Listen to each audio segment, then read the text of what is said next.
Hello guys! According to the CNN, the US and German intelligence foiled the Russian plot to assassinate an arm manufacturer, CEO of Rheinmetall, the German citizen. It is another reminder that Russia is already fighting a war, a shadow war on the territory of the European Union and the United States. Russia is afraid, and the artillery shells manufactured by Rheinmetall is extremely important for Ukraine as they produce much needed 155mm artillery shells that we used to stop invaders. Most importantly, Armin Paperger is opening a factory, armored vehicle factory in Ukraine, and no, he's not afraid of Russia. What is really good that intelligence services of the West definitely work better than Russian criminals.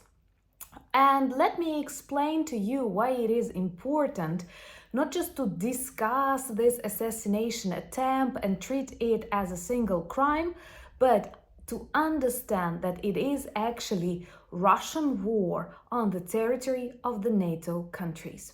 So let me tell you more about this assassination attempt and how it was prevented and what plans actually Rheinmetall has in Ukraine.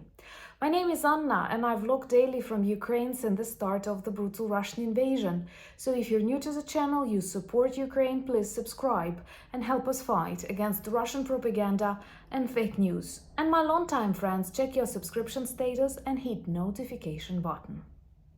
According to the CNN, the US intelligence service first learned about the plot to assassinate the CEO of Rheinmetall, a very big leading German armor manufacturer, which supports Ukraine and supplies Ukraine with the needed ammunition. Actually, in April 2024, his summer house was set on fire. It was an arson and perhaps a message from Russians.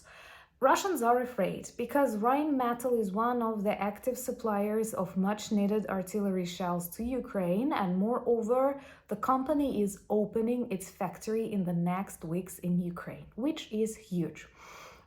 It's dangerous, it's problematic, but it is the demonstration of support and investment in the future security of Europe, not just Ukraine.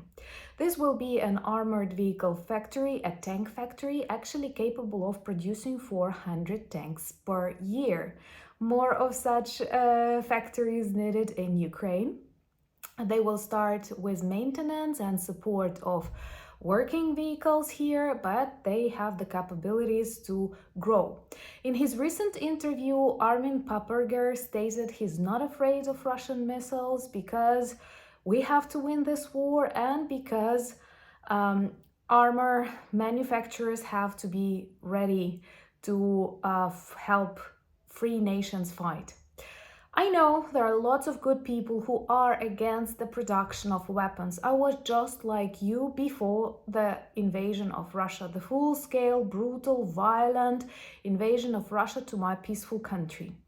Actually, Ukraine first set an example of this de-armament when we signed the Budapest Memorandum in 1994 and gave up our nuclear weapons.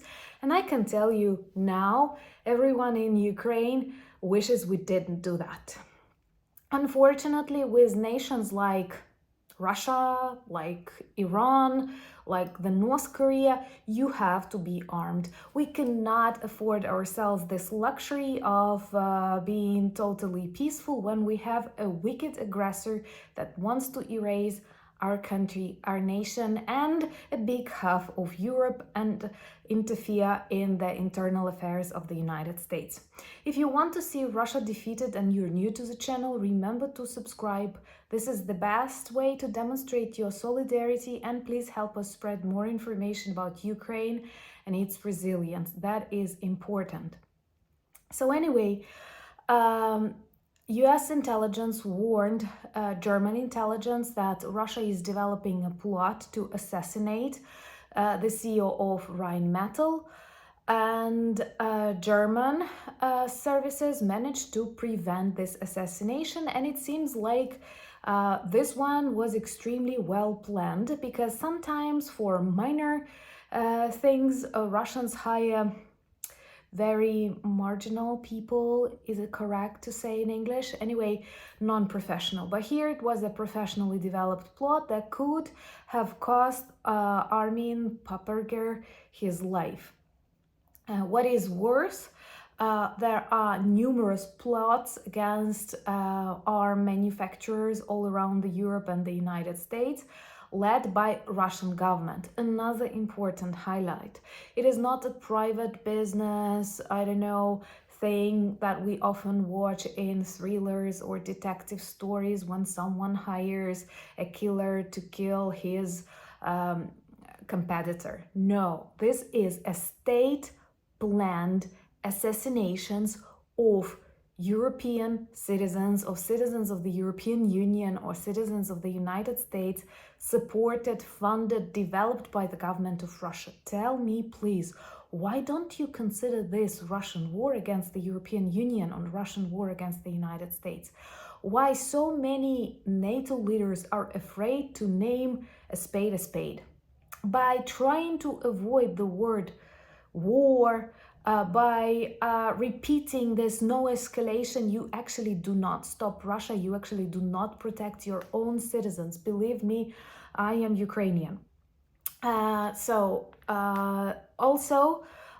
it is extremely important to see a bigger picture of what is happening. So it's not just a private killer trying to kill a CEO of arm manufacturer. We see Russian government funding lots of bad things on the territory of the NATO countries, developing this plot, trying to prevent arming not just of Ukraine but also of your countries, because you know, since the start of the full-scale Russian war in Ukraine, understanding the threats that Russia imposes to many other countries, many European countries, and I think the United States and Canada and many other countries around the world, South Korea, for example, started working harder on the development of new weapons, on the production of new weapons, because you cannot be safe on the planet as long as Putin, Kim Jong-un,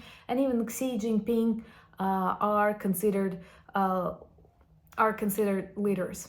Once again, before the start of this war, I was a complete pacifist. I hated even the color of the uniform. I would never buy myself a t-shirt, you know, or something with this military stuff. I did not like it at all. I don't like war movies. It's not my thing at all. And of course I was against weapons and against nuclear weapons. And I was so proud that my country have abandoned the nuclear weapons. And actually many Ukrainians and many sane people considered this Budapest Memorandum an example, not of stupidity as it looks now, but actually an example of correct behavior of a nation in the 21st century, when we all realize the dangers that these weapons impose on the planet and we simply want to get rid of them. But no, it's impossible with Russia. All of you understand that if Ukraine had these weapons right now, the conversation with Russia would be very different, and perhaps more and more of our allies were more decisive. By the way, we have a really good video about the Budapest Memorandum and the armament of Ukraine. I will link it. You can check and watch it to understand more. So, luckily, this plot was foiled. I hope not just people responsible for the preparation, but also people responsible for this idea, and they are in Kremlin, will be captured, will be sentenced to a number of life sentences. And unfortunately, during the next decades, we have to arm ourselves. I believe that for Ukraine, the future is in the NATO, and the future is to be extremely military developed country, because Russia will not disappear.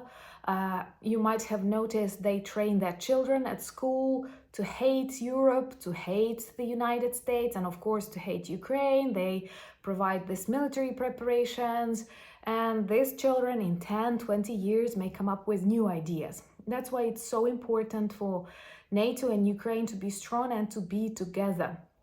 The decision of Washington NATO summit seems quite declarative, but at the same time, it is good. And what is more interesting, the opinion of the NATO leaders about China and its role in this war. Let me know, what do you think about that? When for the first time, perhaps in the course of Russia's full-scale invasion, the NATO leaders said that much of Russia's survival depends on the support of China. China reacted. They are very much afraid of various diplomatic scandals, and we have to understand most of their economy actually depends not on Russia but on the United States and the European Union.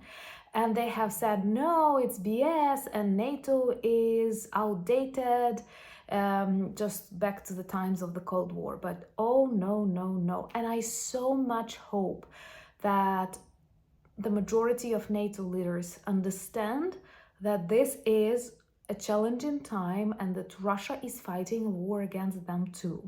And those who still doubt, those who are afraid, like John Kirby, they have to realize that when Russia targets missiles and they cross the air of Poland, a NATO country, it does not happen by accident.